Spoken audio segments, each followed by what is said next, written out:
प्रिय दर्शकों नमस्कार। चैनल कक्षा हिंदी पर आपका स्वागत है। इस वीडियो में हम मात्राओं की सही बनावट व उन्हें लिखने का सही तरीका सीखेंगे।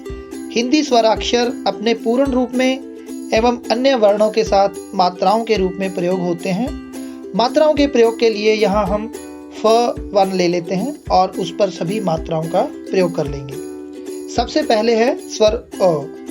स्वर अ इसकी कोई मात्रा नहीं होती, यह प्रत्येक व्यंजन में सम्मिलित रहता है, इसलिए हम अकेला फ वर्ण ही लिखेंगे और इसमें सम्मिलित है।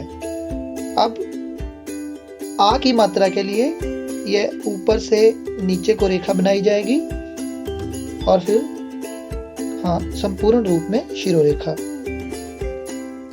इस प्रकार। ई की मात्रा के लिए पहले फ वर्ण बनाएंगे और वर्ण की लंबाई जितनी रेखा खींचेंगे शिरोरेखा स्थान से नीचे को और फिर ऊपर को इस प्रकार गोलाईदार रेखा बाएं से दाएं और अंत में शिरोरेखा ऐसे। ई की मात्रा के लिए दाईं ओर एक रेखा खींचेंगे वर्ण की लंबाई जितनी और ऊपर से गोलाईदार रेखा बनाएंगे दाएं से बाईं ओर और अंत में शिरोरेखा।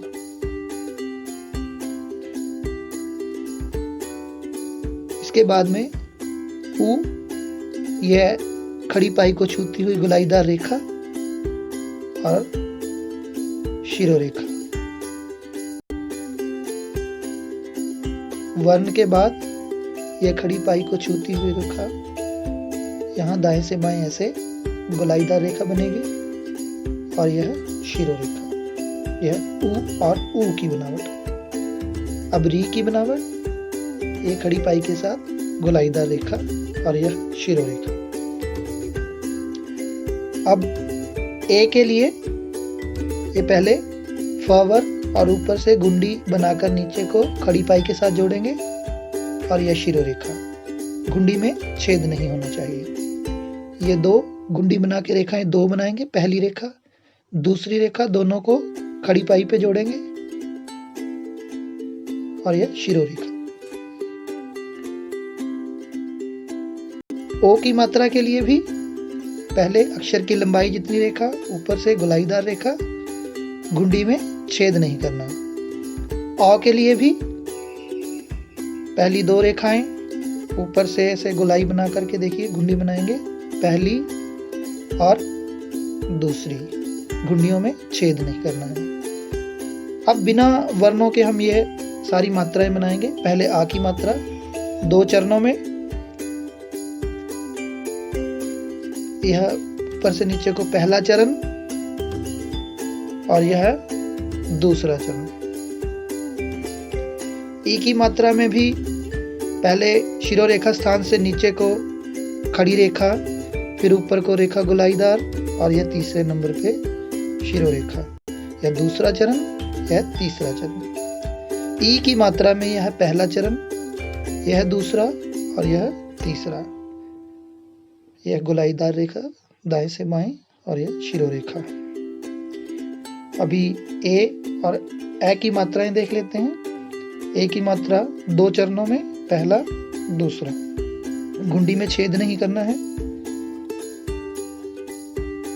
अभी ए की मात्रा में यह गुंडी बना के पहली रेखा, यह दूसरी और यह तीसरी शिरोरेखा। शिरोरेखा अक्षरों के बाद में ही बनाई जाती है, चाहे मात्राएं हो चाहे अक्षर हो। अभी हम ऊ और ऊ की मात्रा बना लेते हैं। यह एक चरण में ही बनेगी और यह ऊ की मात्रा भी दाएं से बाएं गोलाई एक चरण। यह ओ की मात्रा पहले खड़ी रेखा, फिर ऊपर से गुंडी बनाकर रेखा, पहला चरण, दूसरा चरण और यह तीसरा चरण। औ की मात्रा में भी पहला चरण, दूसरा, तीसरा और यह चौथा। इसके बाद में ई और ई की जो मात्राएं हैं उनके जो शिरोरेखा के ऊपर से गोलाईदार रेखा खींची जाती है उसकी लंबाई अलग अलग रहती है। वह वह जो लंबाई है शब्दों के कारण उसमें फर्क आता है। तो यहाँ पर शक्ति शब्द में जो मात्रा की आवाज है वो ई त को आ रही है, तो ई की मात्रा जो है त तक जाती है, तो इसलिए यह लंबी हो जाती है। और भी हम शब्द देखेंगे। इससे पहले री की जो बनावट है पहले उसे बना लेते हैं। इसे हम यहाँ बना लेते हैं, यहाँ। यह एक चरण में री की बनावट गोलाईदार रेखा। चलो यहाँ सृष्टि शब्द लिखते हैं। यह री की मात्रा, स्वर रहित श, ट को ई की मात्रा। तो यहाँ पर जो ई की मात्रा की लंबाई है वह कम हो गई है। अभी किसी और अक्षर को ज को लगाते हैं, ज। तो यहाँ पर जो मात्रा है उसमें अंतर है, यहाँ छोटी है। अभी एक और वर्ण ट, तो यहाँ पे और पास जो है मात्रा आ गई, तो ऊपर की जो मात्रा का साइज है वो और भी कम हो गया है। ई की मात्रा हम देखते हैं, यह खड़ी पाई बिल्कुल पास होने की वजह से ई की मात्रा की जो ऊपर का स्थान है वो बहुत कम है। और क अक्षर को लगाते हैं तो यह खड़ी पाई बीच में है, तो मात्रा की जो स्थान है ऊपर वाला वो बढ़ गया है।